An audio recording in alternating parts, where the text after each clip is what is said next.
Bismillahirrahmanirrahim. Dear student and viewer, today we are going to start the next section of this chapter. ये जो chapter है इसके दो बड़े सेक्शन हैं. हमने कोऑर्डिनेशन पढ़ा तो there are two types of coordination. First one is the nervous coordination. In the nervous coordination we have studied about the nervous system and the different parts of nervous system. हमने central nervous system को पढ़ा, उसके बाद हमने peripheral nervous system को देखा और फिर हमने नर्वस कोऑर्डिनेशन के जो डिफरेंट पार्ट्स थे जैसा कि रिसेप्टर, एफेक्टर, उन सब को स्टडी किया. तो हमने वहाँ पे देखा कि नर्वस कोऑर्डिनेशन नर्वस सिस्टम की वजह से होती है. ये बहुत फास्टर होती है क्योंकि ये इलेक्ट्रिकल सिग्नल यानी नर्व इम्पल्स की सूरत में बॉडी के अंदर वाक़या होती है. आज हम पढ़ेंगे जी केमिकल कोऑर्डिनेशन. तो इसका जो सेकंड सेक्शन है, इसका जो दूसरा पार्ट है वो हमारे पास क्या है जी, केमिकल कोऑर्डिनेशन. तो एज नेम इंडिकेट हमारे पास केमिकल कोऑर्डिनेशन जो होती है ये किसकी वजह से होती है? It is due to certain chemicals. The type of coordination which is due to certain chemicals, जो मखसूस ठीक है केमिकल से होती है, जिनको हम क्या बोलते हैं? Known as hormones. So how can we define the chemical coordination?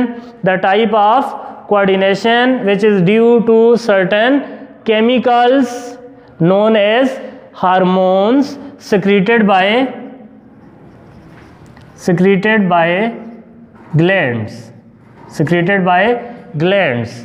is called chemical coordination. तो ये कोऑर्डिनेशन की राब्ते की ऐसी किस्म है जो कि मखसूस केमिकल से होती है, जिनको हम हार्मोन्स कहते हैं, जो कि किधर से खारिज होते हैं जी, ग्लैंड से खारिज होते हैं. तो इस टाइप की जो कोऑर्डिनेशन है इसको हम क्या कहते हैं? Chemical coordination. अब उसके बाद है जी ये लफ्ज़ हार्मोन्स है. तो हार्मोन्स कहते हैं केमिकल secretions secreted by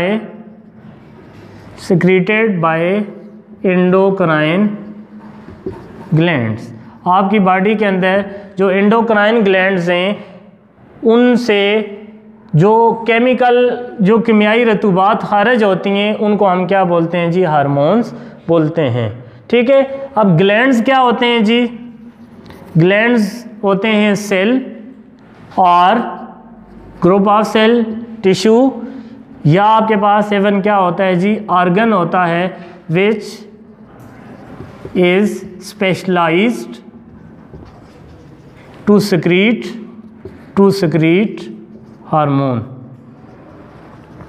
ये सेल होता है, सेल भी हो सकता है या बाज़ दफ़ा ग्रुप ऑफ सेल या इवन के पूरा ऑर्गन हो सकता है जो क्या काम करता है, जो सिर्फ एक ही काम करता है कि वो हार्मोन को क्या करता है जी? सिक्रीट करता है. तो आपकी बॉडी के अंदर ऐसे सेल, टिश्यू या ऑर्गन जो कि हार्मोन सिक्रीट करते हैं वो क्या कहलाते हैं? ग्लैंड्स कहलाते हैं. फिर ग्लैंड्स की आगे दो टाइप्स हैं जी, दो बड़ी टाइप्स हैं ग्लैंड्स की. एक को हम बोलते हैं एंडोक्राइन ग्लैंड और एक को हम बोलते हैं जी एक्सोक्राइन ग्लैंड. एंडो कहते हैं इनसाइड, क्राइन कहते हैं सिक्रीशन को. ठीक है. अब ये जो ग्लैंड होते हैं इनको हम डक्टलेस ग्लैंड बोलते हैं. Ductless gland. ये कौन से ग्लैंड होते हैं? ये वो ग्लैंड होते हैं जिनकी नालियां नहीं होती और ये बराह रास्त अपने हार्मोन्स को खून में शामिल करते हैं. Those glands they don't have ducts are called ductless gland or endocrine gland and they directly secrete their hormone into the blood, or blood circulation carry these hormone into various part of the body wherever the receptor of these hormones are present they are received and thus they cause the coordination which is called chemical coordination. अब ये जो glands होते हैं इनकी नालियाँ नहीं होती, ठीक है। और ये बराह रास्त अपनी सिक्रीशन किस में खारिज करते हैं, खून में खारिज करते हैं। फिर खून की गर्दिश के साथ ये पूरे के पूरे जिस्म तक पहुंच जाते हैं। वहाँ पर, ठीक है, जहाँ कहीं भी इनके रिसेप्टर होते हैं, आपको पता है सेल की जो प्लाज्मा मेम्ब्रेन होती है उस पर बहुत सारे किस्म के रिसेप्टर्स होते हैं, तो इनके भी रिसेप्टर्स होते हैं। जो ही इनको रिसेप्टर मिले ये रिसीव हो जाते हैं और वहाँ पे अपना काम शुरू कर देते हैं। जबकि जो एक्सोक्राइन होते हैं ये अपने हार्मोन को डक्ट के ज़रिए, ये डक्ट ग्लैंड होते हैं, इनके क्या होते हैं, फॉर एग्जांपल हम कहते हैं दिस इज़ ए ग्लैंड, ठीक है, हेयर इज़ डक्ट, ये क्या है, डक्ट है, हेयर इज़ टारगेट ऑर्गन। ये क्या करते हैं, अपने हार्मोन को बराह रास्त नाली के ज़रिए किधर पहुंचाते हैं, टारगेट साइट पे पहुंचाते हैं जहाँ पे इन्होंने क्या करना होता है, एक्शन करना होता है। तो these are the two different types of glands. Endocrine glands, ठीक है, they don't have duct, they are ductless gland, ये बग़ैर नालियों के वजूद होते हैं। ये अपने जो हार्मोन होते हैं उनको किस में खारिज करते हैं, खून में खारिज करते हैं। खून इनको पूरे जिस्म तक पहुंचाते हैं और जहाँ कहीं इनको रिसेप्टर मिलते हैं ये फ़ौरन से क्या करते हैं, वहाँ पे एक्शन करना शुरू कर देते हैं, ठीक है। जबकि जो एक्सोक्राइन होते हैं ये क्या करते हैं, ये डक्ट, इनके स्पेसिफिक डक्ट होते हैं। जैसा कि अगर आप लिवर की बात करो तो लिवर बाइल को किसके ज़रिए डोडिनम तक पहुंचाता है, बाइल डक्ट के ज़रिए। बाइल डक्ट, बाइल की जो नाली है ये सारे के सारे बाइल को लेकर किधर आती है जी, डोडिनम तक आती है।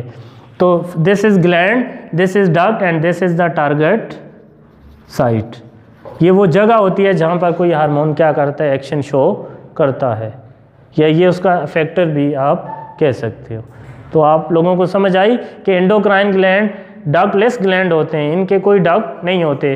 दे directly secrete their hormone into the blood and blood carry them to different part of the body where they show their actions, while the exocrine gland release their hormone through duct which carry them to the target site. For example, हमने कहा bile is a, liver is a exocrine gland. It secrete bile which is carried through a duct known as bile duct and directly into the target site duodenum.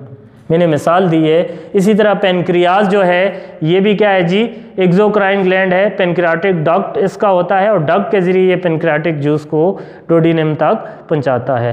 तो ये आपके पास chemical coordination क्या है, ठीक है, hormones क्या होते हैं, ग्लैंड्स क्या होते हैं, और ग्लैंड्स की आपने देखी डिफरेंट टाइप्स। अब हम देखेंगे types of hormones on the basis of chemical nature. Chemically क्या हैं, कोई हार्मोन किमियाई तौर पे क्या होता है, इसकी तीन बड़ी टाइप्स हैं, ठीक है। Hormones, what is hormones, hormone का जो लफ्ज़ है ये लैटिन वर्ड से असल में निकला है हार्मीन, हार्मीन्स। हार्मीन का मतलब होता है to excite, to excite. Excite का मतलब है ये किसी भी फिज़िकल एक्टिविटी को इंक्रीज़ करते हैं, किसी भी फिज़िकल एक्टिविटी की जो मैग्नीट्यूड होती है, ठीक है, उसकी जो फ्रीक्वेंसी होती है उसको ये क्या करते हैं, बढ़ाते हैं, जोश देना, इसका मतलब ये होता है, ठीक है। हार्मीन्स का मतलब होता है टू एक्साइट, ठीक है। अब केमिकली हार्मोन तीन चीज़ें हो सकती हैं, या तो ये क्या हो सकते हैं, कोलेस्ट्रॉल हो सकते हैं, या ये क्या हो सकते हैं जी, पेप्टाइड या प्रोटीन हो सकते हैं, या ये क्या हो सकते हैं, अमाइनो एसिड हो सकते हैं। तो there are 3 groups of hormones on the basis of their chemical composition, कि केमिकली ये क्या चीज़ हैं। हार्मोन की 3 टाइप्स हैं, ठीक है। कोलेस्ट्रॉल हार्मोन्स, इसमें आपके पास स्टेरॉइड हार्मोन आ जाते हैं सारे, हम देखेंगे स्टेरॉइड हार्मोन्स, ठीक है। फिर प्रोटीन और पेप्टाइड। पेप्टाइड जो होता है ना, इसके अंदर नंबर ऑफ अमाइनो एसिड कम होते हैं, ठीक है। Any peptide chain which have less number of amino acid is known as peptide. For example देखो, हम कहते हैं हीमोग्लोबिन के अंदर 10 लाख अमाइनो एसिड होते हैं, तो it is a protein, it is a protein. ठीक है, इसी तरह अगर हम इंसुलिन की बात करें तो इंसुलिन के अंदर मेरे ख्याल से 84 to 90 अमाइनो एसिड्स होते हैं, तो it is a peptide. Protein और पेप्टाइड में क्या फ़र्क है? क्या फ़र्क है जी? प्रोटीन जो होती है, ठीक है, वो बहुत ही लंबा चेन होता है, long chain, long polypeptide chain होता है। उसके अंदर बहुत सारे अमाइनो एसिड पेप्टाइड बॉन्ड के ज़रिए क्या होते हैं? लिंक्ड होते हैं। For example haemoglobin is a protein, it has a long polypeptide chain, और इसके अंदर तकरीबन कितने अमाइनो एसिड होते हैं? 10 लाख अमाइनो एसिड होते हैं। इतना लंबा पॉलीपेप्टाइड चेन होता है। जबकि अगर हम इंसुलिन की बात करें तो it is a short polypeptide chain, it consist of smaller amount of amino acids. तो ठीक है, ये आपके पास ये हार्मोन्स आ जाते हैं, और या ये क्या होंगे जी? आपके पास अमाइनो एसिड्स होंगे, जैसा कि T4 या T3 जिसको थायरोक्सिन कहते हैं। इसमें आपके पास इंसुलिन आ जाएगा, ग्लूकागॉन, ये जो हार्मोन्स होते हैं ये क्या हैं? पेप्टाइड और प्रोटीन्स।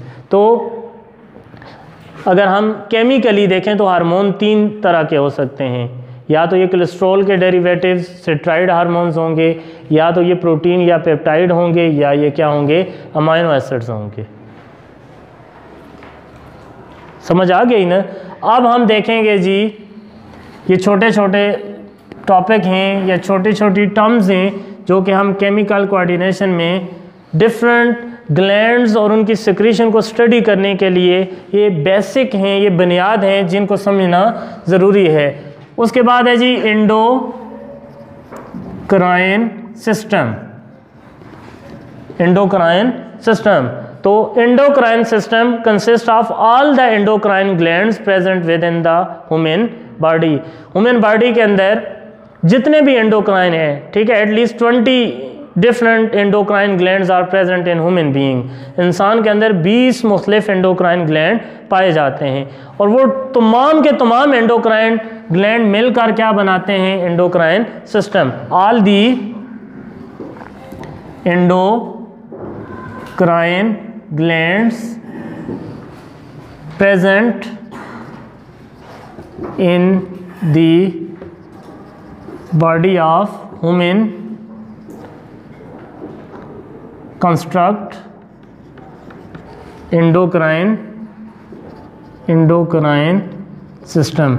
इंसान के जिस्म में जितने भी एंडोक्राइन ग्लैंड हैं, जितने भी डक्टलेस ग्लैंड हैं, जो कि अपने हार्मोन्स को बराह रास्त किस में शामिल करते हैं? खून में शामिल करते हैं, और खून ही उनको क्या करता है? पहुंचाता है उनकी टारगेट साइट तक। वो सारे के सारे एंडोक्राइन ग्लैंड मिलकर एक सिस्टम बनाते हैं जिसको हम क्या बोलते हैं? Endocrine system. एंडोक्राइन सिस्टम में 20 एंडोक्राइन ग्लैंड्स हैं, लेकिन हम यहाँ पे चंद एक ग्लैंड्स को क्या करते हैं जी? स्टडी करते हैं। उनमें से जो पहला हमारे पास एंडोक्राइन ग्लैंड है वो आपके पास क्या है जी? Pituitary gland. Pituitary gland is the most important gland, और इसको मास्टर ग्लैंड भी कहा जाता है। मास्टर ग्लैंड भी कहा जाता है, master gland of the body. Why it is called master gland of the body? Because it control the development of all other glands. बाकी जितने भी glands हैं आपकी बॉडी के अंदर, उनकी डेवलपमेंट को भी ये कंट्रोल करता है, और उनसे हार्मोन की सिक्रीशन को भी यही ग्लैंड कंट्रोल करता है। It is called master gland of the body because it control the development of all other endocrine. बाकी 19 जितने भी एंडोक्राइन ग्लैंड्स हैं उनकी डेवलपमेंट को भी ये कंट्रोल करता है, और उनकी सिक्रीशन को भी यही ग्लैंड कंट्रोल करता है। तो that is why it is called master gland of the body. और ये आपकी बुक में एक शॉर्ट क्वेश्चन भी है, why pituitary gland is called the master gland of body. तो why it is called master gland? Because it control the development of all other endocrine glands in the body, as well as the secretions of hormone from all other gland. So that is why it is called master gland. If the pituitary gland is not functioning, there would be no other gland in the body. जिसमें कोई दूसरा gland बनेगा नहीं। अगर बन भी गया है तो उनसे हार्मोन की सिक्रेशन को भी यही कंट्रोल करता है। फिर इसकी 2 लोब हैं जी। अगर आप स्ट्रक्चर की बात करो, इसका जो साइज़ होता है वो पी मटर के दाने जितना होता है, इतना छोटा सा ग्लैंड है, लेकिन ये काम ऐसे करता है इरिवर्सिबल, बल्कि आपकी पूरी बॉडी की फंक्शनिंग को यही कंट्रोल करता है। फिर इसकी 2 लोब्स होती हैं, 2 लोब्स। एक को हम बोलते हैं एंटीरियर पिट्यूटरी लोब, और दूसरे को क्या बोलते हैं जी, पोस्टीरियर पिट्यूटरी लोब। जो एंटीरियर पिट्यूटरी लोब है ये 4 हार्मोन सिक्रीट करती है। इससे कितने हार्मोन सिक्रीट होते हैं? 4 इंतहाई इम्पॉर्टेंट हार्मोन सिक्रीट होते हैं। ठीक है, उनको हम ज़रा देखते हैं। जो पहला हार्मोन सिक्रीट होता है, स्ट्रक्चर में आपने बस ये बात याद रखनी है कि पिट्यूटरी ग्लैंड की 2 लोब्स होती हैं। आगे वाली लोब को इंटीरियर लोब कहते हैं और पीछे वाली लोब को पोस्टीरियर लोब कहते हैं। अब इसकी फंक्शन अगर आप देखो तो ग्लैंड का हमेशा क्या फंक्शन होता है? ठीक है, ये क्या करता है? सिक्रीट करता है किसको? हार्मोन्स को। What is the function of gland? Gland has only one function, to secrete the hormones. तो अब हम किसके फंक्शन पढ़ रहे हैं जी? Anterior pituitary lobe. इससे कितने हार्मोन सिक्रीट होते हैं? 4। It secrete 4 hormones. ये 4 हार्मोन क्या करता है? सिक्रीट करता है। अब हर एक हार्मोन के लिए आपने चंद एक बातें याद रखनी है। सबसे पहले आपने ग्लैंड का नाम बताना है कि हार्मोन किधर से खारिज होता है, ये बात याद रखनी है बस। उसके बाद आपने जो चीज़ याद रखनी है वो उसकी टारगेट साइट। टारगेट इसका क्या मतलब है कि जिस्म के कौन से हिस्से में ये जाकर एक्शन शो करता है। और तीसरी जो बात है, इसका मूड ऑफ एक्शन, ये कैसे काम करता है, मूड ऑफ एक्शन क्या है इसका। और नंबर 4 पे इसका इफेक्ट क्या होता है,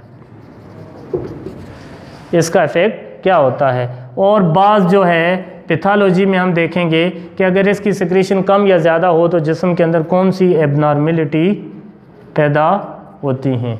ठीक है, तो ये चीज़ें हर एक हार्मोन के लिए आपने याद करनी है। तो ये आपके सामने एक की बन गई है कि भाई कोई हार्मोन है तो किस ग्लैंड से खारिज हुआ है, फिर उसका टारगेट साइट कौन सी है, जिस्म के किस हिस्से पे जाकर वो एक्शन करता है, उसका मूड ऑफ एक्शन वो कैसे काम करता है और इफेक्ट क्या है, फिर जब वो उसका काम हो जाता है तो असर क्या पड़ता है। ठीक है, और आखिर में पैथोलॉजी कि अगर ये ना खारिज हो या कम या ज़्यादा खारिज हो तो क्या असर पड़ता है। तो पहला जो है हम क्या पढ़ रहे हैं? Pituitary gland. हमने देखा कि ये एक पी साइज़ का ग्लैंड है जो कि आपके दिमाग के हाइपोथैलेमस के साथ जुड़ा होता है। 4 ब्रेन में जो थैलेमस होता है ना, उसके साथ हाइपोथैलेमस होता है। ये हाइपोथैलेमस के साथ एक डंडी के ज़रिए जुड़ा होता है जिसको इनफेंडिबुलम कहते हैं, जो आप सेकंड ईयर में डिटेल से पढ़ोगे। ये इसका स्ट्रक्चर है। आपने इतना याद रखना है, it is attach with the part of brain known as hypothalamus. और इसकी 2 लोब्स होती हैं, एक को हम एंटीरियर पिट्यूटरी लोब कहते हैं और दूसरी को हम क्या कहते हैं? Posterior pituitary lobe. तो हम एंटीरियर पिट्यूटरी लोब के फंक्शन पढ़ रहे हैं, तो हमें पता है कि ये ग्लैंड है, इससे हार्मोन ही सिक्रीट होंगे। कितने हार्मोन सिक्रीट करता है anterior pituitary lobe? 4 hormone secrete करता है। उनके ज़रा नाम हम यहाँ पे पहले लिखते हैं, फिर उन एक एक को हम आगे एक एक के हम आगे देखेंगे फंक्शन। पहला जो है उसको हम क्या बोलते हैं जी? Growth hormone. ग्रोथ हार्मोन पहला जो है वो क्या है? Growth hormone. इसको सोमैटो, एक और नाम भी है, इसको सोमैटोट्रॉफिक हार्मोन भी कहते हैं। सोमैटोट्रॉफिक हार्मोन भी कहते हैं। दूसरा जो है वो है आपके पास थायराइड स्टिमुलेटिंग हार्मोन। ठीक है, नेक्स्ट जो है जी वो आपके पास है जी एड्रीनो कॉर्टिकोट्रॉफिक हार्मोन। नंबर 4 है जी आपके पास गोनेडोट्रॉफिक हार्मोन। तो these are the 4 hormones which are secreted from the anterior pituitary lobe of the pituitary gland।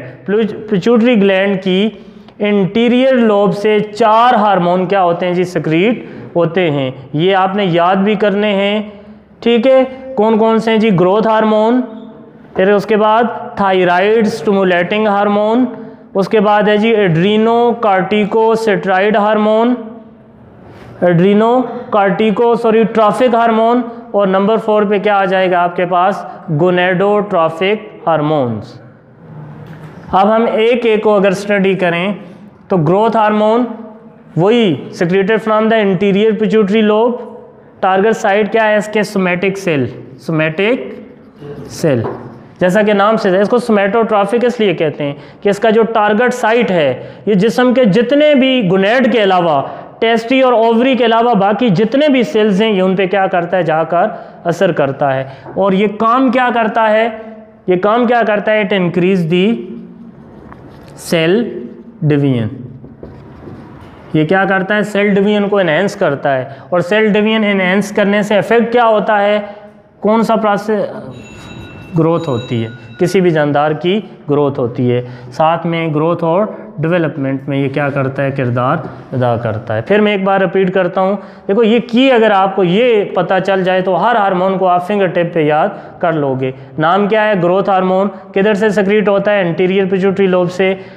Target site कौन से हैं, all the somatic cell of the body. ये क्या करता है, सेल डिवीजन यानी माइटोसिस को इंक्रीज करता है। माइटोसिस इंक्रीज होगी तो नंबर ऑफ सेल इंक्रीज होगा, जिससे क्या होगा, बॉडी की ग्रोथ और डेवलपमेंट होगी। अगर ये कम खारिज हो तो क्या होता है, ड्वार्फिज्म हो जाता है, आदमी का कद छोटा रह जाता है, बोना हो जाता है, ठीक है। अगर ज़्यादा मकदार में अगर हाइपर सेक्रेशन हो जाए, अगर ज़्यादा खारिज हो जाए तो ग्रोथ बढ़ जाती है, आलम चना बन जाता है, इसको जेजेंटिज्म कहते हैं, जेंट लाइक स्ट्रक्चर हो जाता है। तो ठीक है, these are the pathology related to growth hormone. आपकी बुक के अंदर ना सारे हार्मोन की पैथोलॉजी नहीं है, मेरे ख्याल से एक की और एक 2 और हार्मोन की पैथोलॉजी को बयान किया हुआ है। तो आपने इसकी याद रखनी है कि अगर हाइपोसेक्रेशन हो, अगर कम मकदार में सेक्रेट होगा तो माइटोसिस की रफ्तार कम होगी, कम ग्रोथ होगी, आदमी जो बीमारी होगी उसको कहते हैं ड्वार्फिज्म। ड्वार्फ कहते हैं बोने को, आदमी का कद छोटा रह जाएगा, ठीक है। और अगर हाइपो होगी तो ड्वार्फिज्म होगा, क्या होगा, ड्वार्फिज्म होगा, आदमी का कद कम हो जाएगा। अगर हाइपर का क्या मतलब है, एक्सेस, ज़्यादा सेक्रेट होगा तो क्या हो जाएगा, जेजेंटिज्म, आदमी का कद जो होगा वो एटलीस्ट 9 फुट से भी क्या होगा, ज़्यादा हो जाएगा। तो इस हालत को मतलब दोनों हालतों में अगर कम भी हो तो क्या होगा, सेल डिवीजन कम होगी, डेवलपमेंट कम होगी, ग्रोथ कम होगी, आदमी छोटा छोटा रहेगा, उसके बॉडी पार्ट्स भी छोटे होंगे, उसका हाइट भी छोटी होगी, हर लिहाज से वो छोटा छोटा नज़र आएगा, ठीक है, बच्चा नज़र आएगा। जबकि अगर ज़्यादा होगा तो ज़्यादा ग्रोथ और डेवलपमेंट होगी, आदमी क्या हो जाएगा, लंबा हो जाएगा, जेजेंटिज्म इस कंडीशन को कहते हैं। और बाज़ दफ़ा ये है ना, ये बच्चों में एडल्टनेस से पहले ज़्यादा खारिज होता है, इसकी मकदार ज़्यादा होती है। जब आदमी एडल्ट हो जाता है, बालग हो जाता है, उसके बाद इसकी मकदार क्या हो जाती है, कम हो जाती है, ठीक है। क्यों कम होती है, क्योंकि उसकी ग्रोथ तकरीबन क्या हो चुकी होती है, कंप्लीट हो चुकी होती है। तो बाज़ लोगों में ये जो होता है, ये एडल्टनेस के बाद भी उतनी मकदार में क्या होता है, सेक्रेट होता रहता है। तो after the adultness if the hormone, ठीक है, start secreting in larger amount, तो फिर क्या होगा, फिर आपकी हाइट तो नहीं बढ़ सकती, फिर एक बीमारी होती है उसको कहते हैं एक्रोमीगेली। एक्रो कहते हैं जॉइंट्स को कहते हैं, एक्सट्रीमिटीज़ जो आपके एक्सपोज पोर्शन होते हैं, जैसा कि हाथ है, गर्दन है, होंठ हैं, नाक है, समझ आ रही कि नहीं, कान हैं, आपके पाँव हैं, तो ये क्या हो जाते हैं, बड़े होना शुरू हो जाते हैं। होंठ ठीक है बड़े होके बाहर निकल आते हैं, नाक लंबी हो जाती है, कान लंबे हो जाते हैं, आंखें बाहर निकल आती हैं, ठीक है, पाँव लंबे हो जाते हैं, हाथ लंबे हो जाते हैं, गर्दन लंबी हो जाती है। तो इस बीमारी को क्या कहते हैं, एक लोग कहते हैं जॉइंट्स को, और मेगेली कहते हैं इनलार्जमेंट्स को। जो जॉइंट्स होते हैं वो क्या हो जाते हैं, बड़े हो जाते हैं। ये कब होता है कि बाज़ दफ़ा, ठीक है, बाज़ लोगों में बलूगत के बाद भी इसकी मिकदार कम नहीं होती। तो होता क्या है कि ये जा और तो कुछ नहीं कर सकता, ये जॉइंट्स को जाकर क्या करता है, लंबा करना शुरू कर देता है। तो ये आपके पास ग्रोथ हार्मोन है, ठीक है। उसके बाद दूसरा जो है वो है जी thyroid stimulating hormone. As the name indicate, जैसा कि नाम जाहिर कर रहा है, बिल्कुल ये किधर से सिक्रीट होता है, इंटीरियर पिट्यूटरी लोब से। इसका टारगेट साइट, इसका नाम है थायराइड ग्लैंड। ये जा करके इधर अमल करता है थायराइड ग्लैंड, और उसको स्टिमुलेट करता है कि थायराइड हार्मोन क्या करे, सिक्रीट करे, थायरोक्सिन सिक्रीट करे, T3 और T4 सिक्रीट करे, जो फिर आपके जिस्म के अंदर बहुत सारे जो मेटाबॉलिक प्रोसेस हैं उनको क्या करता है, कंट्रोल करता है। समझ आ रही कि नहीं आई?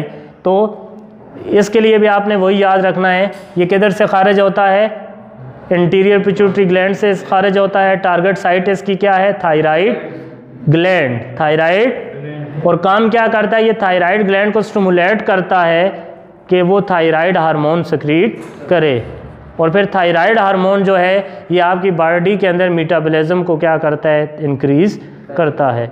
और आपको पता है ना, आपकी ओवरऑल जो हेल्थ है ये किस पे डिपेंड करती है कि आपका मेटाबॉलिज्म कैसा है। अगर मेटाबॉलिज्म की रफ्तार स्लो हो जाए तो आप फिज़िकली बूढ़े हो जाओगे, ठीक है। अगर आपकी मेटाबॉलिज्म की रफ्तार तेज़ होगी तो आप फिज़िकली एक्टिव या यंग हो जाओगे। तो मेटाबॉलिज्म क्या होता है, बॉडी के अंदर जितने भी केमिकल रिएक्शंस होते हैं उनका जो सम होता है वो मेटाबॉलिज्म कहलाता है। तो ये जो है ना thyroid stimulating hormone, it is secreted from the interior pituitary lobe, act on the thyroid gland.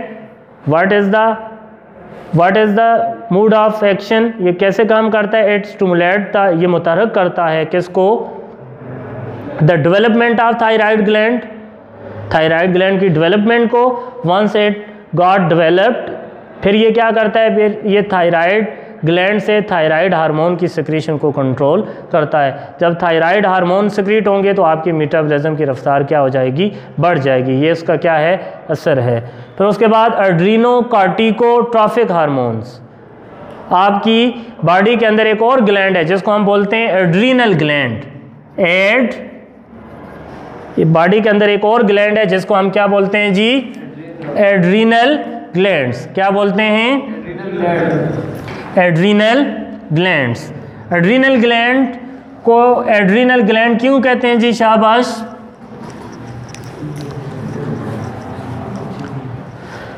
हमने दूसरा जो ग्लैंड है वो पढ़ा है थायराइड स्टिमुलेटिंग हार्मोन।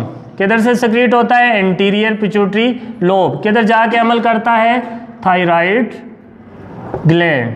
और काम क्या करता है जी, ये थायराइड ग्लैंड को स्टिमुलेट करता है कि क्या चीज़ खारिज करे, थायराइड हार्मोन। थायराइड जो कि क्या करते हैं, इंक्रीज दी मेटाबॉलिज्म, जो मेटाबॉलिज्म को क्या करते हैं, बढ़ाते हैं, ठीक है। ये थायराइड स्टिमुलेटिंग हार्मोन इसका नाम है, इंटीरियर पिट्यूटरी लोब से सिक्रीट होता है, थायराइड ग्लैंड पे जाकर एक्ट करता है और उसको स्टिमुलेट करता है, उसको मुतहरक करता है कि थायराइड हार्मोन सिक्रीट करे। ख़ास तौर पे जो है वो आपका थायरोक्सिन है जो कि क्या करता है, मेटाबॉलिज्म को क्या करता है, इंक्रीज़ करता है, ठीक है। नंबर 3 पे जो है वो क्या है जी, एड्रीनो कार्टिकोट्रॉफिक हार्मोन, इसको शॉर्ट में ACTHB कहते हैं, एड्रीनो कार्टिकोट्रॉफिक हार्मोन्स। अब ये किधर से सिक्रीट होता है जी, फिर वही बात है, इंटीरियर पिट्यूटरी लोब से सिक्रीट होता है। जाकर अमल किधर करता है, ये मैं आपको बता देता हूँ कौन सा ग्लैंड पे अमल करता है। ये एड्रीनल ग्लैंड, एड कहते हैं नियर को, रीनल कहते हैं किडनी को। तो why they are called adrenal gland, क्योंकि गुर्दे के ऊपर पाए जाते हैं। 2 ग्लैंड हैं जो कि गुर्दे के बिल्कुल ऊपर पाए जाते हैं, इसलिए इनको क्या कहा जाता है, एड्रीनल ग्लैंड्स। एड्रीनल ग्लैंड जो होता है इसके 2 पार्ट्स होते हैं, ऊपर वाले को क्या कहते हैं, एड्रीनल कॉर्टेक्स, और अंदर वाले को क्या कहते हैं, एड्रीनल मेडुला। तो अब ज़रा देखना, एड्रीनो का क्या मतलब है, एड्रीनल ग्लैंड। कॉर्टिको का क्या मतलब है, ये एड्रीनल ग्लैंड के आउटर पार्ट एड्रीनल कॉर्टेक्स पे अमल करता है। एड्रीनो कार्टिको लफ्ज के अंदर ही सारा जवाब है। इट एक्ट ऑन द, इसकी जो टारगेट साइट है वो कौन सा ग्लैंड है, एड्रीनो का मतलब है एड्रीनल ग्लैंड है, कार्टिको का मतलब है एड्रीनल कॉर्टेक्स पे ये अमल करता है। ठीक है, और किस पे अमल करेगा जी, एड्रीनल ग्लैंड, और इसके भी किस पे अमल करेगा, एड्रीनल कॉर्टेक्स पे। और यहाँ से एक ग्रुप ऑफ हार्मोन सेक्रेट होगा जिसको कहते हैं जी कॉर्टिकोस्टेरॉइड हार्मोन, कॉर्टिकोस्टेरॉइड हार्मोन। और ये कॉर्टिकोस्टेरॉइड हार्मोन जो हैं ये बॉडी के अंदर मुख्तलिफ काम करेंगे। एक बार मैं फिर रिपीट करता हूँ, एड्रीनो कॉर्टिको, एड्रीनो का मतलब होता है एड्रीनल ग्लैंड, कि ये जो हार्मोन है इसकी टारगेट साइट ये कहाँ पे जाकर एक्शन करेगा, एड्रीनल ग्लैंड पे करेगा। ठीक है, और ये काम क्या करता है, ये वहाँ से कॉर्टिकोस्टेरॉइड हार्मोन एक ग्रुप ऑफ हार्मोन है, स्टेरॉइड कोलेस्ट्रॉल नेचर वाले हार्मोन्स हैं, उनको क्या करता है, सेक्रीट करवाता है। और नंबर 4 पे आपके पास आ जाएगा जी गोनेडो, कहते हैं टेस्टिस एंड ओवरी। गोनेड वो बॉडी पार्ट्स होते हैं जहाँ पे 6 सेल बनते हैं, गैमीट्स बनते हैं, स्पर्म और एग बनते हैं। तो ये जो हार्मोन है इसका टारगेट साइट क्या होगा, बॉडी के क्या होंगे जी, गोनेड्स होंगे। ठीक है, ये गोनेड्स की डेवलपमेंट और इनसे फिर स्पर्म और एग और बाकी जो 6 हार्मोन हैं उनकी रिलीज को ये क्या करता है, कंट्रोल करता है। तो गोनेडोट्रॉफिक हार्मोन, ठीक है, the target site is the gonad and what it would do, it would help in the development of gonads, gonads की डेवलपमेंट करता है। और जब ये गोनेड्स बन जाते हैं बलूगत के बाद तो ये स्पर्म और एग की जो फॉर्मेशन है उसको कंट्रोल करता है और फिर 6 हार्मोन बनाता है। 6 हार्मोन वो हार्मोन होते हैं जो कि मेल और फीमेल के सेकेंडरी कैरेक्टर डेवलप करते हैं। ठीक है, तो these are the hormones which release from the anterior pituitary lobe. तो ये इसके क्या है जी, हार्मोन्स हैं और ये उनके क्या हैं, डिफरेंट फंक्शंस हैं। तो ठीक है, बाकी इंशाल्लाह नेक्स्ट में देखेंगे। अल्लाह हाफिज़।